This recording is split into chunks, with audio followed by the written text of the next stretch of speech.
नमस्कार, स्वागत है आपका हॉर्नबिल टीवी भारत पर। आइए देखते हैं अब तक की खबरें। अक्टूबर 2023 में दर्ज हुई एक एफआईआर के अनुसार एनटीपीसी लारा के कर्मचारी ज्योति प्रकाश सरकार से 3,85,000 की ऑनलाइन धोखाधड़ी कर राशि निकाली गई थी। मामले की जांच करते हुए पुलिस और साइबर सेल ने जामताड़ा, झारखंड से आरोपियों को पकड़ने में सफलता पाई। गिरफ्तार आरोपियों के पास से 8,000 नगद, सिम कार्ड, एटीएम और अन्य सामान बरामद किए गए हैं। अधिकारियों ने बताया कि यह सफलता साइबर अपराधों के खिलाफ चलाए जा रहे अभियान का एक हिस्सा है। पुलिस ने जनता को ऑनलाइन लेन देन के दौरान सतर्क रहने की सलाह भी दी है।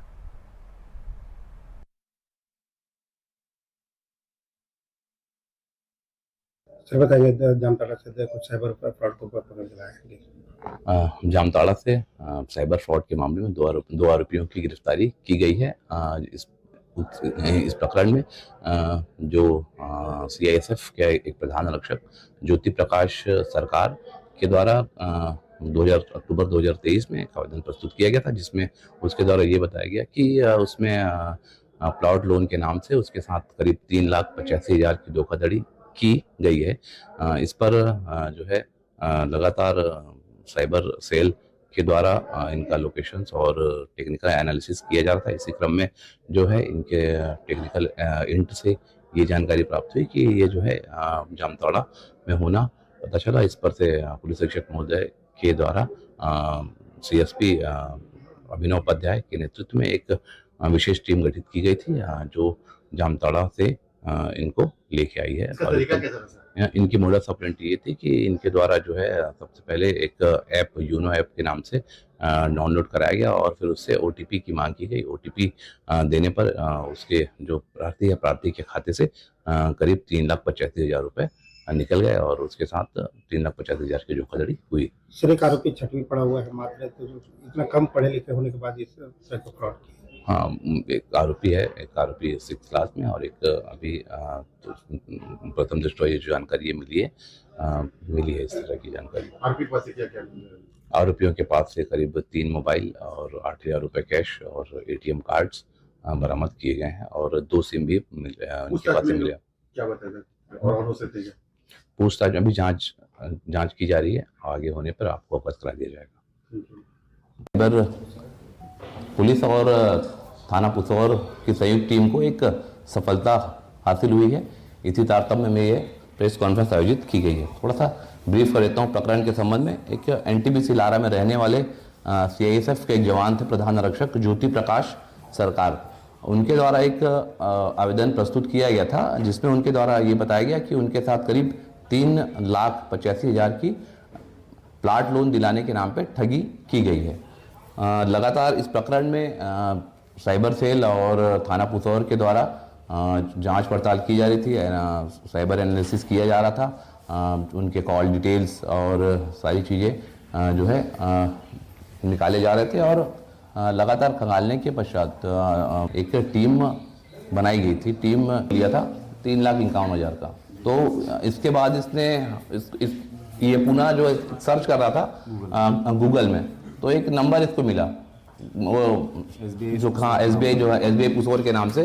तो उस नंबर पे जब इसने कॉल किया तो उसके बाद इसको ये कहा गया कि एक यूनो ऐप डाउनलोड करने के लिए कहा गया। यूनो ऐप के जब इसने भोपाल के कुशाभाऊ ठाकरे अंतर्राष्ट्रीय सभागार में मंथन 2024 बैठक आयोजित हुई, जहां मुख्यमंत्री डॉक्टर मोहन यादव के नेतृत्व में मध्य प्रदेश सरकार ने पिछले साल की उपलब्धियों की समीक्षा और भविष्य की योजनाओं पर चर्चा की। बैठक में प्रधानमंत्री नरेंद्र मोदी के नेतृत्व में सुशासन और जन कल्याण पर जोर दिया। विकसित भारत के लिए विकसित मध्य प्रदेश के लक्ष्य के तहत उद्योग, पर्यटन, शिक्षा और स्वास्थ्य जैसे क्षेत्रों में तेजी से विकास के लिए रणनीतियां बनाई गई। उप मुख्यमंत्रियों और सभी मंत्रियों ने अपने विभागों की प्रगति की जानकारी दी और सुधार के क्षेत्रों पर चर्चा की। मुख्यमंत्री डॉक्टर मोहन यादव ने मीडिया से बातचीत में राज्य को तेजी से विकास की दिशा में ले जाने की प्रतिबद्धता दोहराई। माननीय प्रधानमंत्री श्रीमान नरेंद्र मोदी जी द्वारा अपने सरकार के गठन के साथ ही वो पूरे देश में केंद्र सरकार और राज्य सरकार के द्वारा सभी वर्गों की समान रूप से प्रगति हो, उत्थान के लिए काम किए जाए, इसके लिए लगातार प्रेरणा देते हैं। और मुझे इस बात का संतोष है कि हमारी अपनी सरकार ने बीते 1 साल के कार्यक्रम के साथ कल जैसे कि बेतवा का हमारा बड़ा कार्यक्रम संपन्न किया, आज अभी माननीय मंत्रीगणों के साथ हमने गरीब, किसान, युवा, महिला, जो माननीय प्रधानमंत्री जी की 4 प्रायोरिटी है, 4 वर्गीकरण के आधार पर वो हमारे समूचे वर्गों के उत्थान के लिए जो कल्पना करते हैं, इस दृष्टिकोण से सभी माननीय मंत्रीगणों के साथ हमने अपने विभाग के अधिकारियों का 4 श्रेणी में विभिन्न विभागों का तालमेल करते हुए भविष्य की दृष्टि से आज की चुनौतियां भी, भविष्य में विकास की दृष्टि से विकास परक कल्पना की गई कि इस तरह से सभी वर्गों के अंदर लगातार कामों के अंदर गति मिले और जो संबंधित वर्ग हैं उन वर्गों का हित हो, मध्य प्रदेश का स्थान इस दिशा में लगातार आगे बढ़े। मुझे इस बात का संतोष है कि दिन भर आज काफी अच्छे से मंथन हुआ। हमने यद्यपि ये एक तरह से मंथन नाम के बैठक के आधार पर पहली बार हमने बैठक की है और कई सारे मंत्रीगणों ने सुझाव भी दिए और सुझाव को भी जोड़ते हुए जो प्रस्तुतिकरण किया गया उसमें भविष्य की दृष्टि से मध्य प्रदेश बेहतर से बेहतर स्थिति में बनकर आए और आर्थिक व्यवस्था में भी ये अग्रगण्य अपने इकोनॉमी को धारण करे, इस दिशा में काफी अच्छे से प्लान भी हुआ है, बात भी हुई है। जैसा कि आपको जानकारी है, सरकार के गठन के साथ ही एक प्लान किया गया था कि हमारे बजट को हम डबल स्थिति में ले जाएंगे। कई सारे मामलों में खास करके टीयर 2, टीयर 3 अर्थात 12 लाख से ज्यादा आबादी वाले जो हमारे महानगर हैं, उन महानगरों पे और फिर बाकी 10-12 लाख से कम वाली आबादी के टीयर 3 जैसे शहरों के अंदर रोजगार, तकनीकी को बढ़ावा देना, एमएसएमई अर्थात मध्यम श्रेणी के उद्योगों को बढ़ावा देना, अनौपचारिक क्षेत्र में रोजगार के अवसर अर्थात कई ऐसे क्षेत्र हैं जहां पर दूसरे प्रकार से लघु, कुटीर, मध्यम ऐसे कई क्षेत्रों में और अलग अलग प्रकार के रोजगार के अवसर हो। रोजगार के अवसर केवल इंडस्ट्री में नहीं तो खेती किसानी से लगा करके पशुपालन, मत्स्य पालन, मुर्गी पालन से लगा करके सभी सेक्टर में समान रूप से सरकार सबको रोजगार मिले और उससे बढ़कर के पशुपालन को बढ़ावा देते हुए जो 9% की दूध उत्पादन क्षमता है उसको 20% तक ले जाते हुए खेती किसानी से हमारे अपने किसानों की आय बढ़े ही बढ़े, लेकिन इसके साथ साथ वो दूध उत्पादन में भी या दूध उत्पादन के साथ साथ बाकी इससे जुड़े हुए दूसरे व्यवसाय उनके साथ उनकी आमदनी बढ़े। हमने काफी हद तक इस पे आज हमारे मंथन में विचार हुआ है। शहरों को आर्थिक रूप से कैसे समृद्ध बनाए, अर्थव्यवस्था को सुदृढ़ कैसे करे, इस कल्पना पे भी बात करने के साथ जो शहर के आसपास के बढ़ने वाले विकास और उसमें निर्वाचित एजेंसियां भी, जैसे निर्वाचन की एजेंसियां मान लो नगर पालिका है तो नगर पालिका के पास में नगर निगम वो अपनी कैसे बनेगी, जो नगर निगम है नगर निगम के पास के बाद के जो बेल्ट है उन बेल्टों पे पंचायत आ जाती तो कई बार अव्यवस्थित विकास होता है। तो हमने सुझाव में बातचीतों में से निकल के आया कि 2-3-4 पंचायतों को मिलाकर नगर परिषद बना दिया जाए ताकि बाद के भी आवासीय कई बड़ी बड़ी कैंपस बन जाते हैं तो उनकी सारी व्यवस्थाओं में प्रॉपर तरीके से काम हो सके। ऐसी मेट्रोपॉलिटन सिटी पे भी जो पिछले समय काम हुआ, गीता भवन की बात की, वृंदावन गांव की बात है, ऐसे कई प्रकार के कामों को करते करते लेकिन ठोस काम आर्थिक रूप से सुधार के कामों को लेकर के भी विचार करने के आधार पर निवेश की बात कही है। मैं मान के चलता हूँ कि एक एक करके जितने प्रकार से विचार हुए और खास करके नवकरणीय ऊर्जा, अब नवकरणीय ऊर्जा में हमारे पास अपने बजट के माध्यम से किसानों के लिए खास करके अभी पिछले समय हमने अनाउंस किया था, इस पर हम काम कर रहे हैं कि हमारे किसान जो टेम्परेरी कनेक्शन लेते हैं जिनके पास स्थायी कनेक्शन के भी पैसे नहीं हैं, तो कम से कम ऐसे लोगों को हम सोलर पंप देकर पहली प्रायोरिटी से उनको अपने स्थायी रूप से ही कनेक्शन एक तरह से मिलेगा और एक बार वो सोलर पंप ले लेते तो भविष्य में उनको बार बार बिजली का साल में बिल भरने की कष्ट से भी मुक्ति मिलेगी, ये उनकी मदद होगी। इसी प्रकार से हरित अर्थव्यवस्था जिसमें अवसरों को पहचानना हमारे लिए खास करके उनकी अपनी जो आर्थिक रूप से संपन्न बनाने वाला मार्ग में उस तरह से बढ़ने का भी प्लान किया हुआ है। विकसित भारत में खास करके फ्रंटियर टेक्नोलॉजी में हमने इसमें विचार करा कि ये कैसे हम हासिल कर सकते हैं। स्वच्छता, पुराने इलेक्ट्रॉनिक्स वेस्ट क्या क्या उपयोग हो सकता है रिसाइकल करने के संबंध में। कई अच्छे राज्यों के मॉडल पे भी हमने ला करके बात की है। जैसे हमारे राज्य के अलावा कई मॉडल है जो इसमें काम कर रहे हैं, उनके भी प्लान दिखाए हैं। कुल मिलाकर के एक एक करके सुशासन के लिए सभी प्रकार की योजनाओं में कैसे हमारे विभाग सब काम करे और मध्य प्रदेश को आगे से आगे ले जाए। उत्तर प्रदेश आवास विकास परिषद 13 जनवरी को प्रयागराज में महाकुंभ के दौरान नई आवासीय योजनाओं का शुभारंभ करेगी। परिषद की 269वीं बोर्ड बैठक में 17 प्रमुख प्रस्तावों को मंजूरी के बाद यह घोषणा की गई। परिषद के सचिव डॉक्टर नीरज शुक्ला ने बताया कि लखनऊ की जेल रोड आवास योजना इस लॉन्च का मुख्य आकर्षण होगा। 560 एकड़ में फैली इस योजना में लगभग 5000 आवासीय और व्यावसायिक भूखंडों का प्रावधान है। लखनऊ के अलावा गाजीपुर, प्रतापगढ़ और मऊ में भी नई आवासीय योजनाएं शुरू करने की तैयारी हो रही हैं, जो राज्य में किफ़ायती और आधुनिक आवास की बढ़ती मांग को पूरा करेंगी। डॉक्टर नीरज शुक्ला ने हॉर्नबिल टीवी से विशेष बातचीत में इन योजनाओं पर प्रकाश डालते हुए गुणवत्तापूर्ण आवासीय समाधान देने की प्रतिबद्धता जताई। महाकुंभ के दौरान प्रयागराज में होने वाला यह लॉन्च शहरी विकास की दिशा में परिषद के प्रयासों में एक महत्वपूर्ण कदम होगा।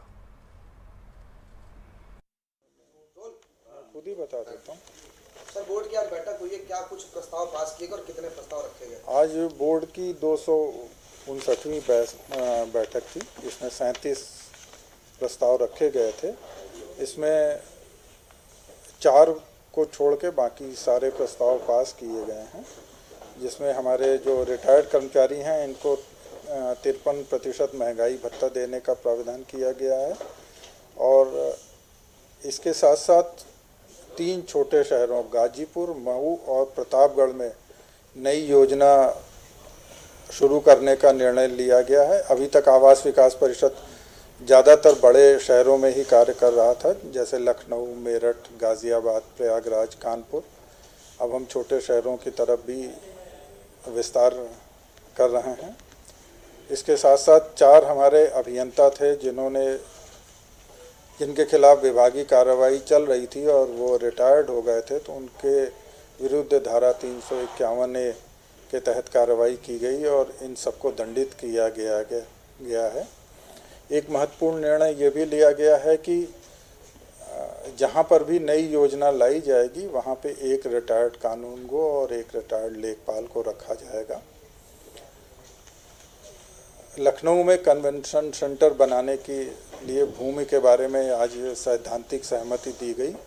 ये 32 एकड़ के क्षेत्रफल पे बनाया जाएगा और जहाँ पे हमारा डिफेंस एक्सपो लगा था सेक्टर 15 पे, वहाँ पर यह प्रस्तावित है। परिषद में ही एक राजाजीपुरम में हमारा स्टेडियम है, जो विगत कई वर्षों से ठीक से नहीं चल पा रहा था कई कारणों से। इसको PPP मोड पे चलाने का निर्णय लिया गया और ये 10 सालों के लिए किसी संस्था को दिया जाएगा, लेकिन इसमें यह प्रतिबंध होगा कि इसमें खेल की गतिविधियां अनिवार्य रूप से 90% दिनों से अधिक चलाई जाएंगी। साथ ही साथ खिलाड़ियों से वही दर वसूल किया जाएगा जो खेल निदेशालय तय करेगा। इस तरह ये कुछ हमारे महत्वपूर्ण प्रस्ताव थे। आज आवास विकास की बोर्ड की बैठक थी। हमारे साथ बातचीत करने के लिए सचिव जी हैं। सर, आज क्या बैठक थी, क्या प्रस्ताव पास हुए? आज 259वीं बोर्ड की बैठक थी, जिसमें 37 प्रस्ताव रखे गए थे, जिसमें 33 प्रस्ताव पास हुए हैं और 4 प्रस्ताव अगली बोर्ड बैठक में रखने का निर्णय लिया गया है। जो महत्वपूर्ण प्रस्ताव हुए हैं उसमें 3 शहर प्रतापगढ़, गाजीपुर और मऊ में आवासीय योजना लाने का है। अभी तक आवास विकास परिषद बड़े शहरों में अपना ध्यान केंद्रित कर रहा था, लेकिन विकास की आवश्यकता और मांग को देखते हुए अब छोटे शहरों में भी आवास विकास अपना विस्तार कर रहा है। इसके साथ साथ कन्वेंशन सेंटर बनाने के लिए लखनऊ में 32 एकड़ ज़मीन देने पर सैद्धांतिक सहमति व्यक्त की गई। लखनऊ के ही राजाजीपुरम में एक हमारा स्टेडियम है, खेल स्टेडियम, उसे पीपीपी मोड पे संचालित करने का निर्णय लिया गया है। 4 अभियंताओं के विरुद्ध भी कार्रवाई की गई है। ये 4 अभियंता रिटायर हो गए थे, इनके खिलाफ विभागीय कार्रवाई प्रचलित थी, तो 351A के तहत इन्हें 3% पेंशन कटौती 3 साल तक करने का दंड दिया गया है। सर, जो छोटे जिलों में जो परियोजनाएं आ रही हैं, क्या उनके अंतर्गत रो हाउसेज भी निकलेंगे या प्लाट्स रहेंगे?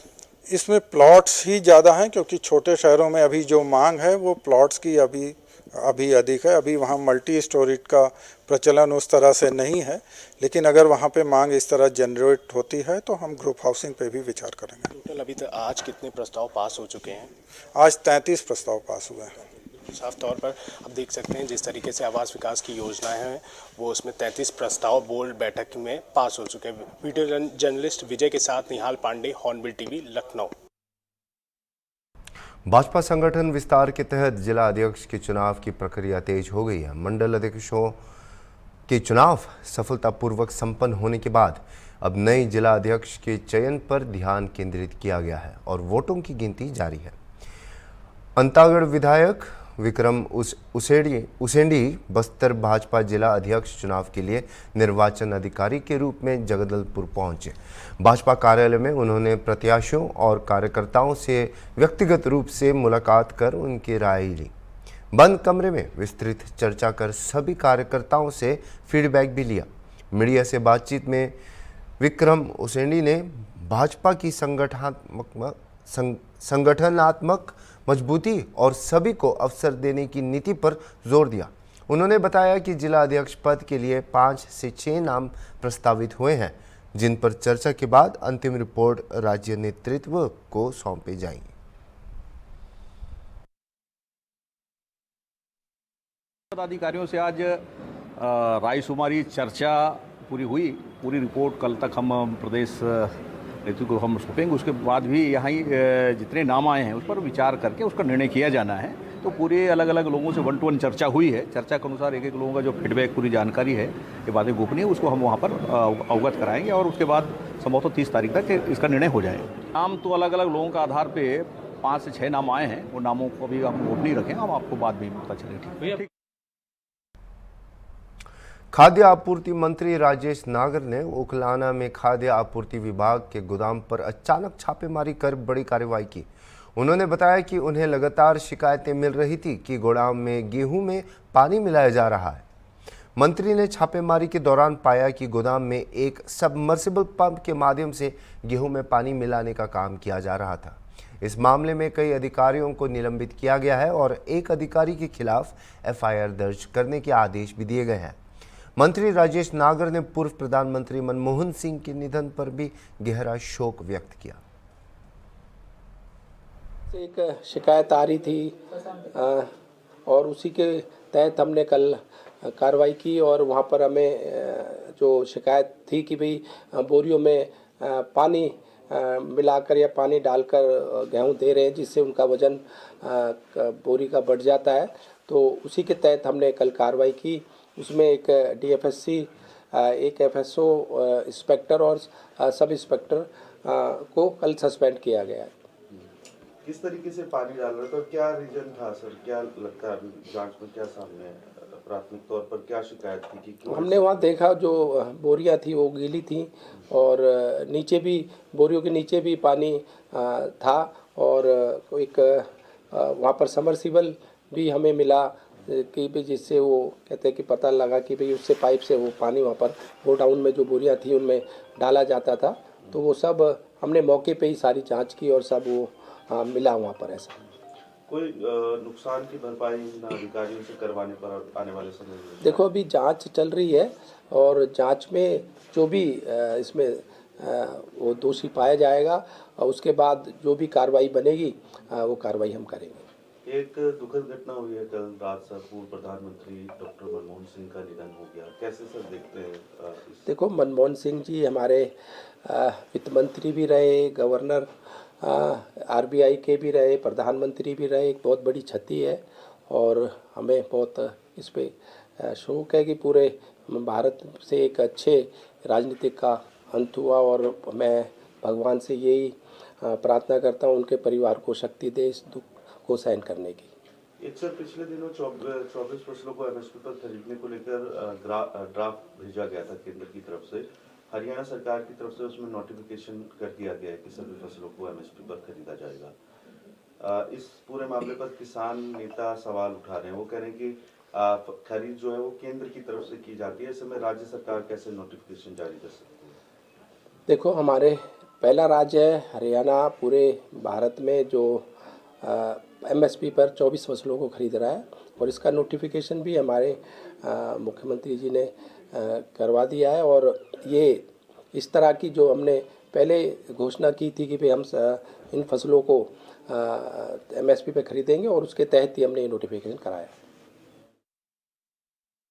उत्तर प्रदेश में ग्रीन कवर बढ़ाने में देश भर में दूसरा स्थान हासिल किया है, जबकि छत्तीसगढ़ पहले स्थान पर है। यह सफलता प्रधानमंत्री नरेंद्र मोदी और मुख्यमंत्री योगी आदित्यनाथ के नेतृत्व में पर्यावरण संरक्षण और हरित क्षेत्र विस्तार की योजनाओं का परिणाम है। उत्तर प्रदेश के वन मंत्री डॉक्टर अरुण सक्सेना ने बताया कि वनीकरण कार्यक्रम, जन भागीदारी और सुदृढ़ नीतियों ने इन उपलब्धि में अहम भूमिका निभाई है। उन्होंने राज्यों को भविष्य में पहले स्थान पर लाने के लिए बड़े पैमाने पर वृक्षारोपण, बेहतर वन प्रबंधन और संरक्षण तकनीकों पर जोर दिया।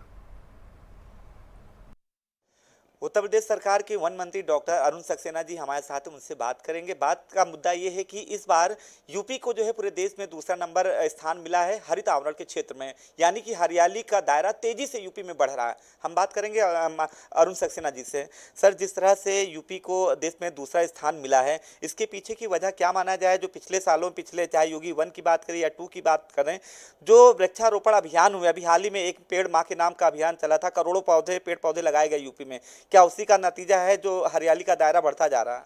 जी हाँ, आदरणीय मुख्यमंत्री योगी आदित्यनाथ जी के कुशल निर्देशन में हमारा वृक्षावरण बढ़ा है। लगभग 559 स्क्वायर किलोमीटर्स का एरिया बढ़ा है, जो अपने आप में एक बड़ी बात है। हमसे ज़्यादा सिर्फ छत्तीसगढ़ का एरिया ज़्यादा बढ़ा है। बाकी देश में जितने भी राज्य हैं उनका या तो कम हुआ है या हमसे कम बढ़ा है। तो हम ये कहेंगे ये माननीय मुख्यमंत्री जी का कुशल नेतृत्व निर्देशन ही है जो हमारे इस स्थिति पे पहुंचे, और हमें उम्मीद है आगे और तेजी से बढ़ेगा। जैसे आपने कहा छत्तीसगढ़ का पहला स्थान है, ऐसे और कौन से आपको लगता है कि एफर्ट होने चाहिए कि छत्तीसगढ़ की तरह यूपी पहला स्थान आ जाए? ऐसा कौन सा एफर्ट है आपके जहन में, या आपने कोई प्लानिंग की है कि इस तरह से होगा तो हम पहला नंबर आ जाएगा? देखिए, हम पेड़ लगाने के साथ साथ पेड़ बचाओ अभियान भी चल रहा है। पेड़ बचाओ अभियान हमारा इस बार भी चल रहा है। हमने कई जगह यहाँ से हम डायरेक्ट पूछते हैं भाई कहाँ कहाँ पेड़ लगे हैं, उसको देखते हैं और रैंडम सैंपल करते हैं। जहाँ अधिकारी जाते हैं पेड़ों को देखेंगे कितने पेड़ वास्तव में लगे हैं और कितने पेड़ों की सुरक्षा में कमी है। जहाँ पेड़ की सुरक्षा में कमी है या पेड़ की देखभाल में कमी है तो हम उनसे कहते हैं इस पेड़ को रिप्लेस कर दो, और जहाँ ज़्यादा पेड़ों की कमी है वहाँ तुरंत एक्शन होगा। अभी हाल में हम प्रयागराज गए और वहाँ हमने देखा कुछ जगहों पे पेड़ों की काफ़ी कमी थी। हमने वहाँ पे तुरंत अधिकारियों के खिलाफ एक्शन लिया और उनको वहाँ से हटा दिया। तो हमारा पेड़ बचाओ अभियान चल रहा है। हर ज़िले में, हर तहसील में, हर जगह पेड़ दिखवाए जाएंगे कि जो पौधे लगे वो हैं ठीक या नहीं।